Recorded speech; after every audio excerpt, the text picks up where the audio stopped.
ingeni Joyce apenje ni ya Karoli Omondi mano dhie bura no odhie bura kaka nga osiem na gazet notice mano gazet Omondi mano onge mara reyo apenje ni mondo siem noa ni to pend chik mane mawacho niya ni ka duond bura maduong tinyalo luongo kendo kaka koro mawacho niya ni duond bura moro nitiere ni matiso wena puonji osiepna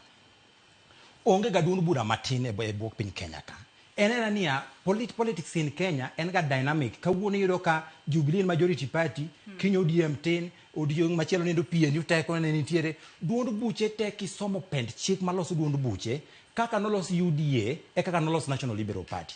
gima auditor general dwaro kum UDA kata kum ODM eme dwaro kum National Liberal Party gima National Secretary General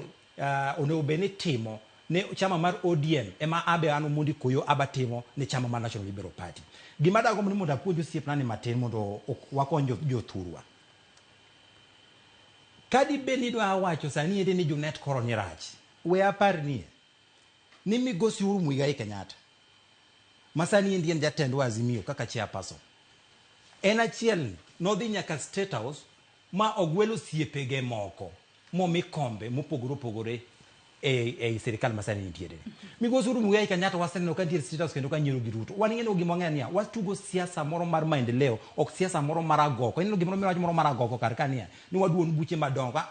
wapar ni e higa mar 2022 ne wayudo 6.9 million votes kura milion 6.9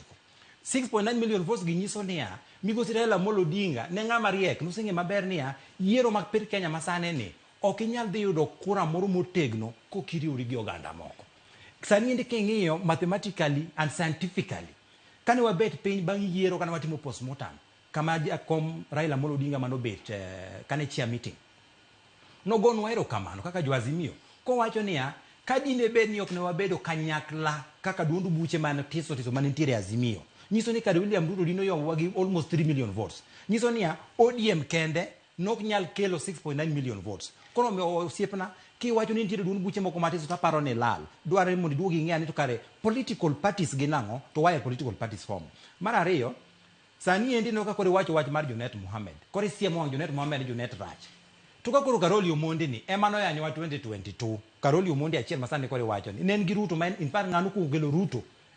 kata Luo Nyanza nen Karoli Omondi ni mano kuongo balo kata kodwa wan ne wagombo mane kaka jo-Azimio kaito Karoli Omondi gisane ni pod nitiere ODM ok inyal dhi gwelo Karoli Omondi e ODM ka ok ilalori gi telo kata leadership mar ODM kocha kaka Karoli ne dwa bet Jubilee to odare ODM to dhi omanyo election suba south kani suba kumoa e chande mondi to duogo bet Jubilee kar Jubilee ko yiere SG to position mar Secretary General machande position mane nitiere e Azimio to nen mar jo ODM ge kuni luongo gi luongo kata nyiso gi wuowa wantiere gi bura biuru mondo walalre uru mondo wa replace Junet ka waseyale ma wayudo ni en gi makosa to kichie go kinyite wajo ni wan duond bura maduong ken wan koro wan wasebet ok apar kata ka migosi Uhuru Muigai Kenyatta bende gi para inano nitiere duond buche madongo dine bedi en gi para inano dino dhi election ki en kaka Jubilee kata kaka ODM to wan wago ni Raila Amolo Odinga ero kamano nikech ong'eyo ndadho ma political parties kelo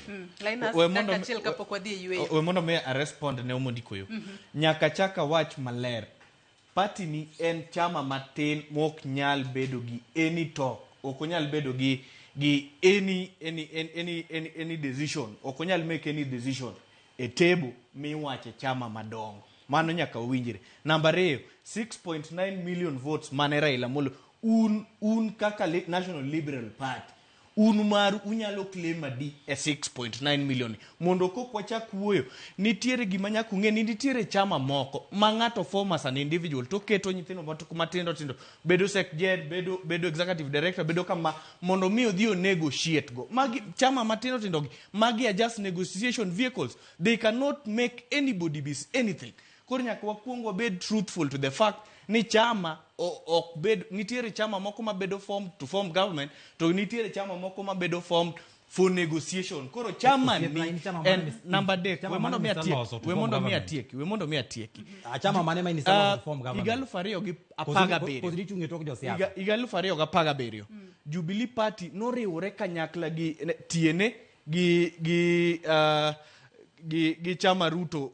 URP machon magi form Jubilee Party one single party mano win elections. Koro kotemo wacho ni ji nyaka kel chama moko matino tito. Jubilee was one single party. Jubilee as an individual sani en a registered political party. Chama chiel. Mano win elections igal fareo ga paga bero. Koro kochuno un ka umanyo negotiation vehicles to you cannot come a table maji dwaro loso go sirikal. What is a political party? Ngini chale osiepna ni okong'eyo gima political party en. Da gombo osiepna ni ka ngiwuok kar kati ka thuolo mari makende, thuolo mari mong'ith. Mondo ing'e ni to duond bura en ang'o, to tij duond bura en ang'o. Waina par ni osiepna ni niya. National Liberal Party also play a very critical role. Where you wait ni wacho sani ni mikani election.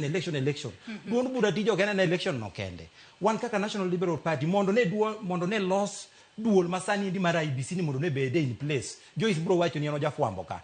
Akieni ni dake Kenya mani. Chani ni sabi Singapore mbelewa. Usiepna da gwili ni monde de ngi kata imbui. Ni duond bura mar National Liberal Party ni maindi duond buche moko madongo sana piny Kenya karka sani. Makata rais uwe kugiko kinyi. To penyo ni santo National Liberal Party opposition margi gi nango kaka chama. Nikech kane piny mar piny Kenya umoko e weche mag IBC. Jubilee no ko wuoyo kata. Piny kata Secretary General mari ndalo ne koni luongi Kioni. Omondi K'Oyoo man kana telo ni National Liberal Party. Wane mane wago nduru kane waloso duol mar IBC mondo jo Kenya wabed gi boundaries manyien mondo jo Kenya waendelea registration mar voters mondo jo Kenya bed gi duol manyien mar IBC mondo waikre ne yiero. Omondi just daka chiel watiek gumondi. Omondi ungi wawe wuondo joluo. Jaluo mane kata jokanyana madi mandala monge ni party ok bed formed for political reasons. Political reasons en kao piny, en team elections, en ni yiero.